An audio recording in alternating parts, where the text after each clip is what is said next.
Let's think back to late 2018 for a minute.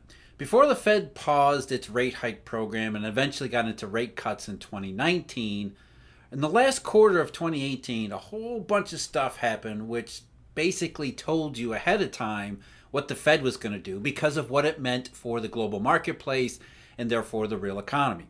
We had Eurodollar futures, which had inverted a tiny little bit from June of 2018 up until later on in that year. Suddenly, that inversion exploded. You had inversion show up in the U.S. Treasury yield curve. You also had, on October 18th of 2018, WTI curve went into contango. A series of warnings, one after another, that suggested the economy that the Federal Reserve thought was happening, the risks of inflation were rapidly turning into something else entirely. As of course we would find out in 2019, and eventually rate cuts, the Fed would agree with all that too. Before any of those things, however, before the contango, before the Eurodollar futures curve went nuclear, before the U.S. Treasury yield curve went inverted, there was another big warning that suggested, first of all, that the economy was in serious trouble, the monetary marketplace was in serious trouble, and this wasn't just about the United States. The Chinese cut their RRR. It's a benchmark interest rate that the PBOC uses ostensibly for stimulus, what's called stimulus, but it is anything but. And that's the problem here. When we see the Chinese cut the RRR, to me that tells me, uh-oh, things are going really wrong. But in the media, what you'll hear, oh, this is good, this is stimulus. The Chinese government is coming to the rescue of the economy and the marketplace. In fact, as we got an announcement today, CNBC said 70 billion or something like that banks are going to be that's going to be unlocked for the banking system to use in the Chinese economy. And that's my point here. That over the Thanksgiving holiday in the United States, first the State Council in China hinted at using the RRR, before earlier today the PBOC confirmed effective December 5th another RRR rate cut, which follows, as I said in my last video, pretty much everything the last couple weeks, escalating warnings, one after another, after another, after another, after another. And now we have another RR cut to go along with deepening contango, deepening inversion, all the things that led in late 2018 to us to expect the Federal Reserve was going to stop. And that's not even that's the important part. The important part was the economy and the markets were in such a bad state that the Fed could no longer deny reality and continue hiking. That might be the parallel here today. Again, we got another big one, China's RRR cut, along with everything else. But before we get into what the RR cut actually is and what it really means for 2022 into 2023, first, I'm Jeff. This is Eurodollar University. Thank you for joining me. If you're interested in Eurodollar University memberships, you can go to the Eurodollar University website, which is eurodollar.university. Saying that enough, I guess. Branding and marketing and all that stuff, right? There's a pre-Black Friday sale, which is not pre-Black Friday anymore. Today is Black Friday. Black Friday sale at Markets Insider Pro, where you can get more Eurodollar University subscriptions, research subscriptions. Check that out at marketsinsiderpro.com. There's also a special savings available on Eurodollar University's other research subscription, which is called the Daily Deep Dive Analysis, which is available daily.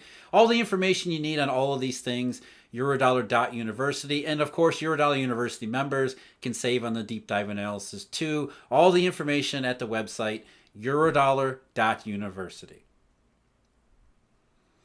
So, what is China's RR cut? Let's start there. What is this thing? Reserve, requirement, reduced, reserve. There's 3 R's involved, and it has to do with the banking system and the level of reserves that they are required by the Chinese government to hold against their deposit liabilities. It's nothing more complicated than the traditional reserve requirements. However, China's monetary system is very different from our own or others around the rest of the world because like many other emerging market economies, way back when, many decades ago, as China looked to transform its system from a Maoist, backward subsistence agrarian economy into a modern powerhouse it has become, it needed a lot of external dollars to do so. China's monetary system is hugely dollarized in a way that people don't seem to appreciate, which is kind of odd. Anyway, the process here is really, in terms of the overall concept, is actually pretty simple. So you have lots of dollars. This is the pre-crisis era. Lots of dollars go into China, a lot of them end up on the People's Bank of China's balance sheet as foreign exchange reserves. And as the dollars come in, a lot of them end up on the PBOC Bank of China's balance sheet on the asset side. That means on the liability side, they're going to create more currency as well as bank reserves, because this is a double accounting system. Whatever happens on the asset side has to happen on the liability side. So more Forex assets means more liabilities, more bank reserves, and more currency. But not wanting consumer prices to get even more out of control than they had been in the middle 2000s, the PBOC said, we got to keep taking in dollars to manage the Chinese yuan's foreign exchange rate. But that also means that we've got to manage the currency money inflow risks that are being created in consumer prices. So as more dollars came in, as more bank reserves and currency were printed by the PBOC, they also raised the reserve requirements, trying to lock up some of this money that was hitting the Chinese all at once in just absolute deluge in the mature Eurodollar cycle. But nobody ever really contemplated was what would happen if everything had to go in reverse. Because at that time, nobody thought that was even possible. China was going to grow forever. Yet around 2011, suddenly things started to go wrong. Now, 2008 for China was pretty severe, but they weathered it relatively well. And in fact, it seemed nothing more than a short but sharp recession, a temporary deviation in growth for the Chinese. But 2011 was different, and it represented a reversal in all of these things that had supported Chinese and global economic growth for decades, starting with monetary flows. Suddenly, they stopped coming in the same way they had before. Now, Chinese bankers or Chinese foreign reserves were still growing after 2011, but they were never growing as fast. And by the time you get to 2013 and 2014, now you're starting to see actual outright contraction. Dollars were no longer coming in. In fact, dollars were leaving China for reasons I want to get into here, but we don't really have the time to do so. And the Chinese responded mechanically by doing the exact opposite as what they had done in the pre-crisis era. As foreign exchange left the PBOC's balance sheet, the foreign exchange, the balances reduced. That meant double accounting. They also had to reduce the liability side of the balance sheet too. And what that meant was not gonna take back some currency, physical currency. That meant reducing the level of bank reserves, which in 2014, 15, and 16, they did by quite a lot. In order to try and offset that monetary contraction, that level of bank reserves being reduced, but dollars leaving China, therefore leading to RMB contraction, the PBOC did a couple things. They lowered some of their benchmark credit rates, but they also began reducing and keeping down the RRR, which meant that as bank reserves contracted, because the PBOC was forced to contract its balance sheet by the lack of foreign exchange inflows and as well as foreign exchange outflows, that meant that they had to reduce bank reserves. And the purpose here was to allow the banking system to try to use some of its own liquidity, lower reserve requirements, to offset that dollar-based destruction going on in China. That's really the point here. The PBOC wasn't adding RMB into the economy through the banking channel by a lowered reserve requirement. They were responding to a monetary contraction that was external, one that was originating outside of China, affecting the PBOC's balance sheet, which therefore affected the internal monetary system inside the country. So the RRR cuts are a warning sign, not just about China looking at its own economy and thinking we need to do a little stimulus. It's a warning sign because the PBOC realizes that it's going to have to restrict bank reserves because of all these external problems. Therefore, they cut back on As they cut back on foreign exchange, they then have to cut back on bank reserves and hope that the banking system, the commercial banking system, with a lower reserve requirement, is able to make up some or hopefully all of that coming deficit, which simply raises the question, does it actually work that way? And the answer is unequivocally, absolutely not. The RRR cuts are not stimulus. They're like quantitative easing around the rest of the world. They are central banks responding to a deflationary global monetary impulse. We have dollar system problems causing outflows, which then the PBOC has to respond to. In the parlance of traders, they have to sell dollars to buy RMB, which is not really what happens. They have to use their foreign exchange in order to supply dollars to a system that can no longer get them in the way and at the prices that were thought to be reasonable previously. As that happens, that creates this cascading effect inside of China, which causes fewer foreign exchange reserves again on the PBOC's balance sheet. Means fewer bank reserves are going to be the PBOC is going to let into the banking system, which means RRR cuts. The banks we hope offset this monetary destruction that starts outside and ends up coming inside. So when we see an RRR cut, especially in conjunction with all of these other warning signs that we see an RR cut at the same time as oil curve going into contango, massive Eurodollar futures inversion, major inversion in the US Treasury curve, or some other curves like Germany. It's another big warning sign that the Chinese in particular are looking at their dollar situation, at their internal economic situation, and saying, uh-oh. And in 2018, which was a perfect example, I wrote in early October of 2018, as the RR cut was announced, before all this other stuff happened, I wrote, like 2015, these RR cuts are showing us the Eurodollar condition. China's money problems aren't really Chinese. They are money problems. They're external global dollar reserve currency money problems. And so the Chinese were actually doing us a favor. By reducing the RRR, they weren't fixing the situation. They were telling us they see the situation as severe enough as it requires some form of policy response.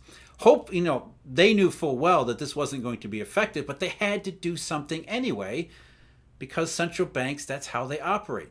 They operate on a sentimental basis, a psychological basis. So the RR cut sounds like it's banks. It sounds like it's the PBOC allowing these banks the opportunity to use more of their balance sheet capacities, when in fact it's just the real purpose here is these CNBC stories where they talk about the Chinese banks are now going to be able to pour all these hundreds of billions of RMB into the local economy, and that's going to be good for everybody. But it's not.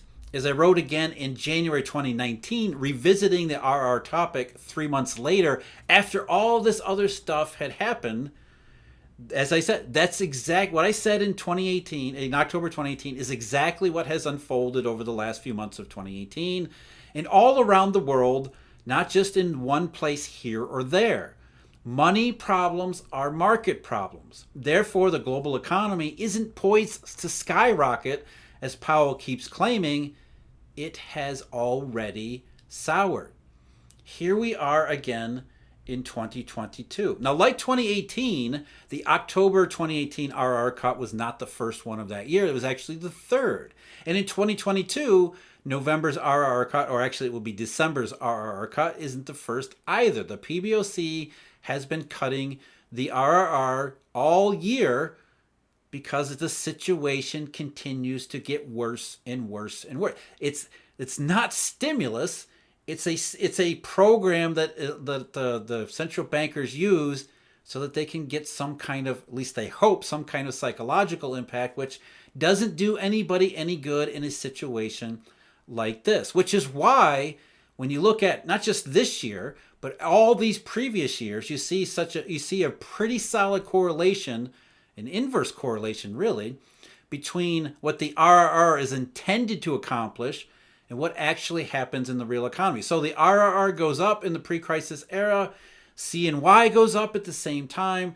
Everything reverses, especially since 2011 forward. RRR starts to come down as the Chinese yuan falls in exchange value against the US dollar, representing those dollars going out. And as those dollars go out, the PBOC's balance sheet constricts, which means fewer bank reserves. We see that every time too in these discrete periods that I've labeled as Eurodollar 1, 2, 3, 4, and now 5. And in the economy, China's real economy, is there anything stimulated? Of course not. Whether you look at retail sales or something like fixed asset investment, which is very credit and loan heavy, this stimulus stuff doesn't stimulate. What happens is time and time again, as I said before, just to recap, dollar environment goes bad. It becomes a China balance sheet problem at the central bank, which constricts. If there's fewer assets, that means there's going to be fewer liabilities, and fewer liabilities, that means fewer bank reserves. And in an attempt to offset these fewer bank reserves, the Chinese, hopefully, by allowing the commercial banking system to use more of their balance sheet, that offset the coming contraction. And that's the last point I want to make here, is that when the Chinese do these RRR cuts like they had in October 2018, they're looking ahead, not behind. They're looking ahead and saying, we see more dollar and economic trouble ahead. Therefore, we're doing the RRR cuts in anticipation of it. So it really is a warning, not about what's already happened, but also about what the Chinese officials think is going to continue to happen. So now we've got a big one this week, November into December of 2022. We've already got major Eurodollar futures inversions, epic, yield curve inversion, German inversion. Then we had WTI go into contango, and it wasn't technical. In fact, it's even larger contango today. The January contract is flirting with the May contract now. They're about even. So contango is spreading, and along comes the Chinese with another RR cut, which altogether tells us something is going on right now, and it's going to continue going on as we go into December. Thank you for joining me. I'm Jeff. This is Eurodollar University. As always, a huge thank you to the Eurodollar University members, as well as our research subscribers. Again, there's a Black Friday sale at Markets Insider Pro. Also, a usual sale on the research products that we offer at Eurodollar University. Until next time, take care.